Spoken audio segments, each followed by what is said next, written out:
Singham again finally release हो गई, पर उसकी एंडिंग में क्या हुआ और कॉप यूनिवर्स के फ्यूचर में क्या होने वाला है उन सब पर बात करेंगे। लेकिन उससे पहले एक बहुत बड़ी वाली स्पॉइलर वार्निंग। तो पिक्चर शुरू हुई कश्मीर से, जहां सिंघम उमर हफीज को पकड़ लेता है क्योंकि वो खुद ही बाइक पर बैठकर सिंघम के पास आ गया। जिसके बाद उमर बोला कि कोई है जो मेरा बदला लेने आएगा, और आया भी, लेकिन 2 साल बाद। एंड तब तक सिंघम अपनी शिवा स्क्वाड बना चुका था। फिर उनको पता लगा उमर हफीज के पोते मतलब डेंजर लंका उर्फ जुबैर हफीज के 3 खास आदमियों के बारे में, जिनको पकड़ने गई शक्ति सेट्टी एके लेडी सिंघम। लेकिन जुबैर ने उसी रात थाने में आकर सबको टपका दिया और ले गए अपने बंदों आदमियों को छुड़ाकर। इसके बाद अवनी को अपने रामायण वाले शो के लिए कुछ फुटेज शूट करने लेडी सिंघम के इलाके के पास एसीपी सत्या के एरिया में जाना पड़ा। बट टर्न आउट कि ये सब जुबैर हफीज का ही प्लान था, ताकि वो अवनी को सिंघम से दूर करके उसे किडनैप कर ले एंड उसके बदले अपने दादा को छुड़ा पाए। अब जुबैर अवनी को लेकर जा ही रहा था कि एसीपी सत्या यानी कि टाइगर श्रॉफ बीच में आ गया और अवनी को बचाकर अपने घर ले गया।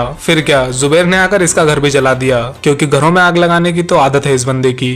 तो इस जलती हुई आग में सत्या तो लड़ ही रहा था, प्लस वहाँ सिंघम भी आ गया। लेकिन फिर भी ये अवनी को नहीं बचा पाए, ले गया जुबैर उसे। ऊपर से उसके गोली लग गई वो अलग। खैर आगे जुबैर ने सिंघम से मांग रखी कि अगर अवनी चाहिए तो अपने साथ सूर्यवंशी, सिम्बा और उमर हफीज को लेकर आ, क्योंकि सूर्यवंशी की एंड में ये तीनों एक साथ थे और उन्होंने कुछ टेररिस्ट का काम तमाम किया था जो कि जुबैर की फैमिली से थे। बेसिकली जुबैर का प्लान ये है कि वो इन तीनों को एक साथ बुलाएगा, इन तीनों को टपका कर अपनी फैमिली का बदला लेगा, फिर अपने दादा उमर हफीज के साथ भाग जाएगा। बट सिंघम को देखना है कि उसकी बीवी सेफ है या नहीं, तो ऐसे में वीडियो कॉल एक अच्छा ऑप्शन हो सकता था। लेकिन इतनी परेशानी कौन ले, तो सिम्बा गया अवनी को देखने के लिए श्रीलंका, जहां सिंघम भी पहुंच गया, पर जुबैर ने दोनों को ही पकड़ लिया। लेकिन दिक्कत की कोई बात नहीं है, क्योंकि अगले ही दिन शक्ति, सत्या, सूर्यवंशी सब आ गए और अवनी को बचा लिया इन्होंने। पर जुबैर भागने लगा तो सिंघम ने लगा दी स्कॉर्पियो उसके पीछे and in the and Zubair के सीने में झंडा काटकर उसको मार दिया सिंघम ने, जिसके साथ पिक्चर भी खत्म हो गई। तो देखो, सूर्यवंशी की स्टोरी भी उमर हफीज की फैमिली के अराउंड घूमती है एंड सिंघम अगेन की भी। लेकिन इसमें इसका पोता यानी कि जुबैर भी मर गया, तो शायद अब फ्यूचर में हमें उमर हफीज की फैमिली से कोई और विलन ना दिखे, जो कि सच बताऊं तो अच्छा ही डिसीजन होगा। और मैं तो कहता हूं कि पूरे पाकिस्तान से ही कोई विलन मत लो, क्योंकि यार थक गए हैं बार बार वही सब देख देख के।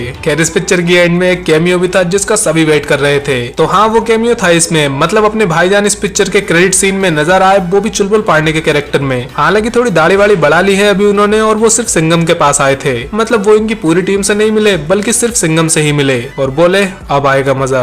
अब पता नहीं सिंघम के ऑफिस जाकर वो किस मजे की बात कर रहे थे, पर तभी स्क्रीन पर लिखा आया मिशन चुलबुल सिंघम लोडिंग सून। मतलब बाजीराव सिंघम और चुलबुल पांडे की एक क्रॉसओवर मूवी आएगी जिसमें ये एक साथ किसी मिशन पर होंगे, या फिर ये पिक्चर दबंग सीरीज का अगला पार्ट होगी जिसमें कुछ रोल सिंघम का भी होगा। जैसे कि सूर्यवंशी पिक्चर अक्षय की थी, लेकिन तीनों एक्टर्स का थोड़ा थोड़ा पार्ट था। और अभी ये सिंघम अगेन, जो कि सिंघम का तीसरा पार्ट है, पर एक्टर्स इसमें भी काफी सारे हैं और उन सबका अपना अपना एक पार्ट है। तो वैसे ही शायद इस मिशन चुलबुल सिंघम में भी हो, जो कि दबंग 4 होगी, क्योंकि सिंघम अगेन के बाद एकदम से सिंघम 4 तो नहीं बनाएंगे ये, इसलिए या तो ये दबंग 4 होगी या फिर एक क्रॉसओवर मूवी जिसमें दोनों को ही बराबर रोल मिले। वैसे सिर्फ यही पिक्चर टीज नहीं की इन्होंने, क्योंकि अगर आपको याद हो तो जो टाइगर श्रॉफ का कैरेक्टर है एसीपी सत्या, उसके पास्ट के बारे में काफी कुछ बताया इन्होंने और काफी सारी बातों को टीज भी किया, जैसे कि उसकी नकली माँ को इतनी बढ़िया फाइटिंग कैसे आती है, उसे जंगल में कौन फेंक कर गया, बचपन में सांप काटेगा असर उस पर क्यों नहीं हुआ, और गोली लगने के बाद भी वो इतना श्योर क्यों था कि उसे कुछ नहीं होगा। तो ये सब बातें उसके कैरेक्टर के बारे में इसलिए बताई गई ताकि ऑडियंस में थोड़ी क्यूरियोसिटी बने सत्या को लेकर, और क्यूरियोसिटी वो तभी बनाना चाहेंगे जब उन्होंने उसके फ्यूचर के लिए कोई प्लान सोच रखा हो। तो जहां तक मुझे लगता है ये सब बातें इस मूवी में सिर्फ और सिर्फ सत्या की स्टैंड अलोन मूवी को टीज करने के लिए थी।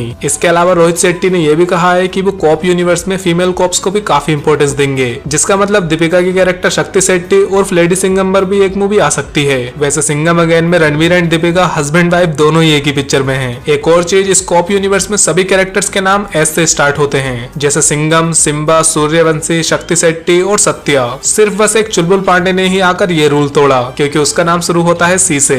अब देखो यार, कॉप यूनिवर्स का फ्यूचर बहुत ही तगड़ा होने वाला है अगर ये पिक्चर हिट हुई तो, जो कि मोस्ट प्रोबेबली होगी ही। तो इसके बाद कॉप यूनिवर्स में और भी काफी सारे प्रोजेक्ट्स आएंगे, इसलिए मैं कॉप यूनिवर्स को पूरा एक्सप्लेन कर रहा हूँ एक वीडियो में, जो कि जल्दी ही आ जाएगी। बाकी मैंने सभी इंडियन मूवी यूनिवर्स को रैंक भी किया है, तो वो वीडियो सामने क्लिक करके देख लेना। बाय।